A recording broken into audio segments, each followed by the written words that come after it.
Bonjour à tous, alors une petite vidéo cette fois sur mon trajet depuis les environs de Nice jusqu'aux environs de Pau, donc cette fois par les autoroutes françaises.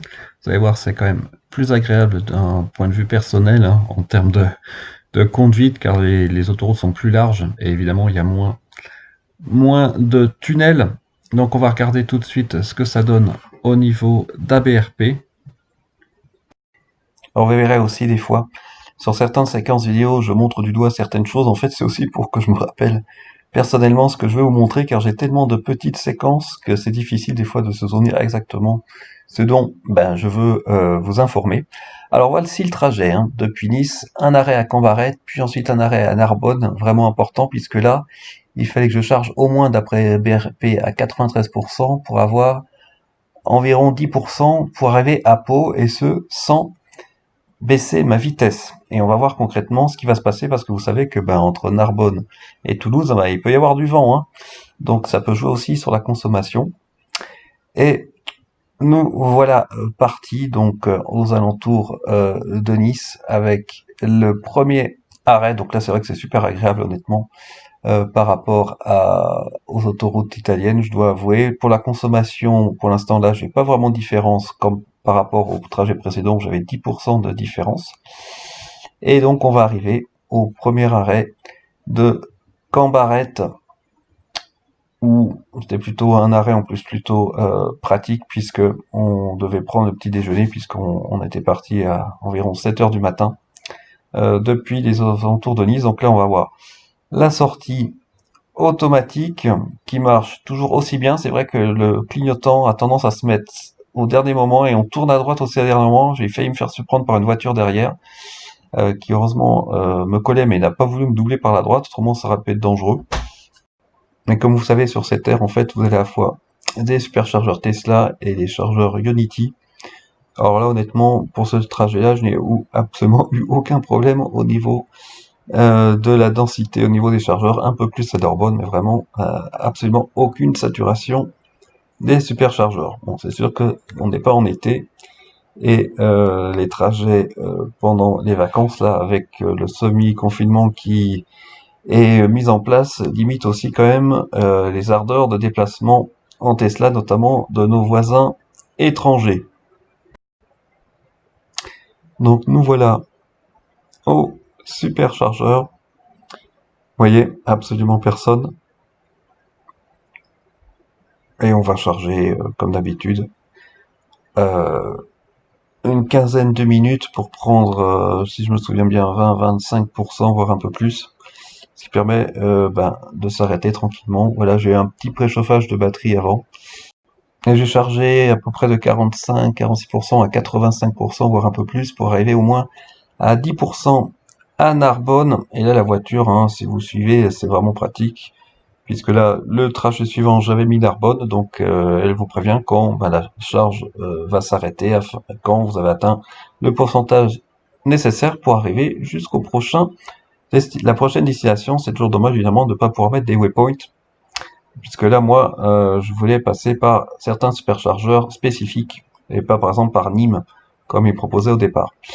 Donc voilà, on continue. Vous voyez là, on passe des camions, pas de freinage fantôme dans l'immense majorité des cas, donc ça, c'est vraiment pratique, et on va surveiller, bien évidemment, la consommation au fur et à mesure. Alors, je vais avoir une bonne surprise, honnêtement, globalement, pour cette première partie du trajet jusqu'à Narbonne. Vous voyez là, pour l'instant, ça paraît un peu juste, hein, comme d'habitude. Et puis au fur et à mesure, eh bien, la consommation va s'améliorer.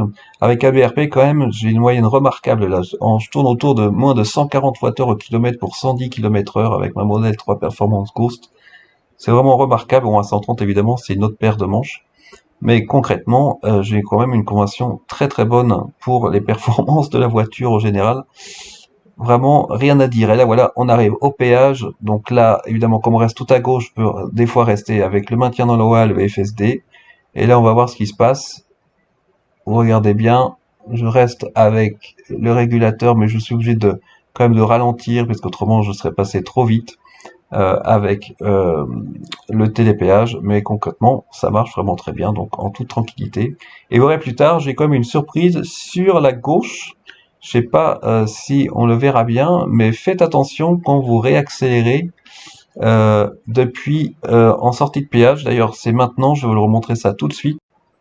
Là vous allez voir, on arrive au péage et je suis en mode confort, hein, ce qui a aussi son intérêt dans le cas précis, car vous allez voir en repartant du télépéage à gauche, alors je ne sais pas si c'est une nouvelle habitude de nos amis gendarmes ou policiers de la route, mais j'ai bien l'impression que sur la gauche, vous avez une voiture de police, on va faire un arrêt sur image, et puis après je me demande s'il n'y a même pas un radar sur la gauche. Regardez bien. Concrètement, vous voyez la voiture de gendarmerie sur la gauche, là je me demande s'il n'y a pas quelqu'un avec des jumelles à l'intérieur, et je me demande si en fait la vitesse n'est pas limitée à 70 jusqu'à ce qu'on arrive au panneau 130, et vous allez voir un peu plus tard sur la gauche aussi, je me demande s'il n'y a pas une sorte de radar qui contrôle la vitesse à gauche, donc très bizarre. Vous allez voir dans quelques instants sur la gauche, je ne sais pas ce que c'est. Est-ce que c'est vraiment un radar? Vous allez voir en arrêt sur image. Voilà, donc je ne sais pas si vous connaissez ce point de péage, mais c'est quand même suspect, donc faites attention là. Moi qui aimais bien faire mes petites accélérations jusqu'à 130 en sortie de péage, je ne sais pas si c'est vraiment une bonne idée, mais enfin bon, à surveiller. Donc on continue notre petit bonhomme de chemin au régulateur avec maintien dans la voie, toujours aussi agréable hein, dans l'immense majorité des cas. Et donc là, on va vers Narbonne. La température va augmenter petit à petit. Alors à un moment, j'ai même enlevé la clim. J'étais juste avec la ventilation classique, pas besoin de chauffage. Je mettais même la température au mini juste pour avoir l'air de l'extérieur sans utiliser la clim ni le chauffage. Mais en fait, honnêtement, ça change pas grand-chose en termes de consommation. Et puis là, voilà, vous voyez, on arrive déjà, on se rapproche en tout cas de le superchargeur de Narbonne. Vous voyez les gestions aussi de l'autopilote régulateur dynamique quand il y a des voitures qui s'insèrent devant vous assez près aussi, ça marche très bien.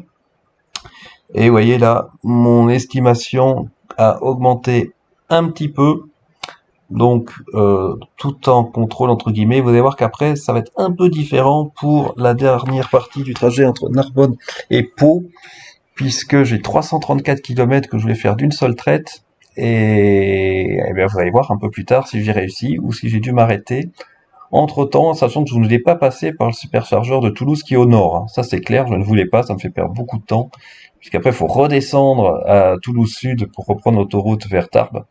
Donc c'était vraiment pas intéressant pour moi, donc concrètement j'ai pas trop de solutions. Si le prochain... Vous voyez pareil là, la voiture voulait se mettre à gauche, mais moi je veux rester à droite, donc j'enlève le maintien dans la voie.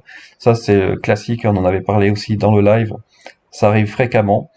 Et donc là, on arrive petit à petit au superchargeur de Narbonne. Pareil, hein, la gestion, quand il y a des ralentissements, il n'y a rien à dire. Ah oui, là c'est la zone 70 en fait, pour reprendre l'autre portion d'autoroute, pas aller vers Barcelone, mais prendre l'autoroute qui va plutôt vers Nîmes et Montpellier, si je me souviens bien. Donc là c'est vrai que confort total quand même, hein, par rapport à mon trajet de nuit sous la pluie dans les tunnels italiens. Il n'y avait pas photo. Et là, voilà, une Tesla devant moi, une Model 3 Long Range. Alors j'ai peut-être dit une bêtise la dernière fois par rapport aux voitures. J'étais persuadé que les Tesla avaient une reconnaissance différente au niveau de l'écran, que la forme était différente. Là, j'ai un petit doute. J'ai pas pu m'approcher vraiment très très près de la voiture. Donc je me demandais si la forme est pas sûr complètement que la forme soit typique ou spécifique des Tesla. Donc il va falloir que je vérifie ça quand j'aurai la chance. Ben là, j'ai pas pu doubler la voiture parce qu'elle roulait plus vite que moi. Quand j'aurai la chance de doubler une Model 3 ou une Model X, Model S, voir exactement quelle est la forme qui apparaît à l'écran. Donc nous voilà, on va sortir au niveau de Narbonne cette fois-ci, toujours avec la sortie automatique. Hein. Alors le clignotant qui va se mettre un peu tard, vous voyez, enfin non ça va encore, mais des fois c'est un poil tard. la sortie qui se fait bien, et là la voiture pardon, qui ajuste sa vitesse vraiment automatiquement. On voit que ça colle pas strictement aux limitations, donc c'est vrai que je pense qu'elle se base sur les passages précédents, elle apprend, hein, entre guillemets, par rapport au passage. Donc ça c'est vraiment bien. Je pense que c'est le même système pour les ronds-points. Voilà. Alors là c'était intéressant parce que j'ai vu qu'au superchargeur de Narbonne il y avait un chargeur. Vous voyez à droite là qui est en fait pour les autres voitures électriques. Ça doit être du 11 kW, voire du 22 maxi. J'ai le même type de borne à Carrefour près de chez moi à Mulhouse. Pour les autres voitures électriques, donc c'est intéressant. Je savais même pas qu'il y avait ça au superchargeur de Narbonne. Donc là, on va s'arrêter. Donc là, c'est clé, hein, puisque il va falloir que je charge minimum d'après ABRP à 93%, voire plus, pour arriver avec 9% à Pau. Donc c'est un peu juste. Là, vous voyez, je suis autour de 18%, si je me trompe pas. Et je vais quasiment au maximum. Et là, il me met, voilà, au moins bien 45 ou 50 minutes pour y aller. Et donc, je suis reparti à 93%. Et dès le départ, j'ai des messages de la voiture, hein, comme quoi je n'y arriverai pas si je réduis pas ma vitesse. Donc au début, je ne m'inquiète pas, hein, je me fais surtout confiance à ABRP, sachant que là, on peut avoir du vent quand même. Donc attention, attention au vent dans la région, là, quand vous partez de Narbonne pour aller vers Toulouse. Même si je vois pas les arbres bouger, vous voyez, pendant une grande partie du chemin, ça va pas s'améliorer. Au départ, il me dit 125, après il me dit 120, après il va me dire 115 km/h. Alors entre-temps, j'ai aussi des zones de travaux qui vont m'aider un peu, hein, puisque je vais devoir baisser ma vitesse à 110, voire 90 km/h. Donc ça va m'aider un peu, indubitablement. Alors là, vous voyez, je m'accompagne qui met son pied sur devant le pare-brise, sous le pare-brise, qui est pas du tout recommandé, je vous rassure. Donc au bout d'un certain temps, ce pied inopportun va ne plus apparaître à l'écran. Alors voilà, là c'est très intéressant. Vous voyez, c'est les cas où on passe très près des camions. Et là, vous voyez que sur l'écran, le camion n'est pas mis en rouge. Et je pense que des fois, c'est pour ça qu'il y a des freinages fantômes. Peut-être parce que la voiture, lorsqu'elle va utiliser le camion, le trouve trop près, alors qu'il ne l'est pas. Alors que là, franchement, c'est vraiment près. Mais vous voyez, là, je n'ai pas de freinage fantôme. Donc c'est plutôt, je pense, par rapport à la positionnement en 3D du camion, que le freinage intervient indépendamment du fait que vous avez cette préconisation pour vous rabattre, où là évidemment le camion ou une voiture apparaît en rouge si vous êtes trop près, il considère que le camion n'est pas assez loin pour pouvoir vous rabattre. Mais donc voilà, je pense que certains freinages fantômes, c'est peut-être lié à ça, qui positionne mal le camion sur la voie droite par rapport à votre voie alors qu'il y a largement la place. Et dans ce cas-là, par contre, vous voyez, ça a très très bien marché. Donc là, vous voyez, 90, après on repart. Et là, je commence à m'intéresser au superchargeur Ionity au sud de Toulouse, vous voyez. Alors en fait, quand on le cherche par vous savez, le système de superchargeur avec l'icône sur l'écran avec les 2 ou 3 croix, malheureusement, il vous donne pas le bon. Vous voyez là, je mets que les 3 éclairs, j'essaie de trouver le superchargeur, je ne le trouve pas. Donc là, ce que je fais aussi des fois, c'est que je remets le point de destination. Là, c'était le superchargeur de Pau, pour voir si ça change en termes d'autonomie. Voilà, là, ça ne change pas. Alors des fois, ça le fait. Et donc, ce que j'ai fait, c'est qu'en fait, quand je cherchais le chargeur Ionity avec la liste des superchargeurs, j'étais dans le mauvais sens. Donc après, ce que fait, il m'emmenait en fait au superchargeur de l'autre côté d'autoroute. Donc évidemment, ça n'allait pas. Donc j'ai tapé l'air, le nom de l'air, pour être tranquille. Et là, ça m'a amené à donner l'estimation pour arriver à l'air, évidemment. Par contre, là, je n'ai pas de conditionnement de batterie. Et j'ai laissé tel quel. Et j'ai surveillé en même temps, eh bien, ce que me disait ABRP pour arriver à Pau. Parce qu'il fallait absolument que j'arrive à mon point de destination. Je pouvais pas prendre le risque de ralentir vraiment comme un escargot après Toulouse pour arriver à Pau. Donc, je voulais vraiment m'assurer, quoi qu'il arrive, d'arriver à destination sans perdre de temps inutile, sachant que m'arrêter à Pau, finalement, c'était pas vraiment une bonne idée en termes de temps. Je perdais plus de temps que si je pouvais charger avant, tout en évitant le superchargeur au nord de Toulouse de Tesla. Donc voilà, là, on arrive à l'ère de Ionity, au sud, vraiment au sud de Toulouse. Donc pour une fois, pas compliqué à trouver. Il y a des panneaux véhicules électriques. Alors j'ai hésité. Bon, je savais qu'il fallait que je recharge à peu près 20-25% pour arriver à destination. Alors quelle carte utiliser? Est-ce que j'utilisais l'application Ionity Direct, sachant que j'aurais perdu un peu de temps, je suis pas enregistré dessus. J'ai la carte Mango, mais maintenant je sais que les 40 centimes a priori sont peu effectifs, et je savais que certains avec ChargePoint avaient pu charger gratuitement. J'ai aussi d'autres cartes, hein, alors c'est un peu la jungle. J'ai la carte Clock Surfing que j'aurais pu aussi utiliser, ou la carte Reveo, ou ChargeMap. Donc en fait, ce que j'ai fait, c'est que j'ai finalement décidé d'utiliser la carte ChargePoint et voir ce que ça donne, sachant que je voulais passer le moins de temps possible, c'est-à-dire 12 minutes au maximum, hein, sachant que là on est à 79 centimes la minute, et que malheureusement je suis pas à 10%, d'ailleurs je vais pas charger plein pot, vous allez voir, je vais charger à 75-80 kilowatts, ce qui est pas terrible, donc ce qui fait que concrètement, oui, je vais payer plein pot. Euh, donc là on fait start, je mets ma carte ChargePoint, hop, et c'est parti. Et je vais charger à peu près 25%. Et vous allez voir après combien j'ai rechargé. En fait, j'ai rechargé 15 kilowatts, si je me souviens bien, pour un peu moins de 10 euros. Donc, vous voyez, c'est pas donné, hein. Ça fait à peu près 70 centimes de kilowatt. Mais bon, 10 euros, bon, voilà, ça fait gagner quand même une bonne demi-heure par rapport au SUC de Toulouse au nord. Et avec l'incertitude de pas pouvoir arriver à Pau, sachant que je vous montre pas, mais j'avais les captures d'écran d'ABRP. Au début, j'avais 9% et je suis fini par arriver à 5 ou 6%. Donc je dis bon, allez, je prends pas le risque. Vous voyez, j'ai mis 14 kilowatts à peu près, 15 kilowatts, hop, à 65%, j'arrête la charge et on repart. Donc c'est en fait Unity, ce qu'il faut, c'est pour l'utiliser quand vous arrivez à 10%, quoi. 10 ou 20%, vous restez 10 minutes, vous cherchez plein pot à 150 kilowatts, là ça vaut le coup. Là ça vaut le coup parce que le tarif au kilowatt heure reste raisonnable, alors que là c'est sûr, si vous chargez à 60 comme moi, 15 kilowatts, c'est beaucoup moins intéressant. Mais au moins voilà, j'étais sûr d'arriver à destination et donc on a continué notre petit bonhomme de chemin. Je suis arrivé à destination avec 8%. Et je pouvais charger à destination, j'avais déjà pu le faire. Là, désolé, là, je vais montrer la sortie semi-automatique, mais c'est un peu caché par le pare-soleil. En tout cas, j'ai pu charger à destination sans problème, même à 13 ampères, hein, et ça chauffait pas du tout là dans la maison où je suis familiale, donc parfait. Vous chargez facile 30 kilowatts heure dans une nuit sans problème. Alors voilà, le montant de la douloureuse avec ChargePoint, 9,86 € pour 15 kWh. Ah oui, hein, ça fait pas un bon rendement, hein, ça fait du 70 centimes au kilowattheure si je me trompe pas.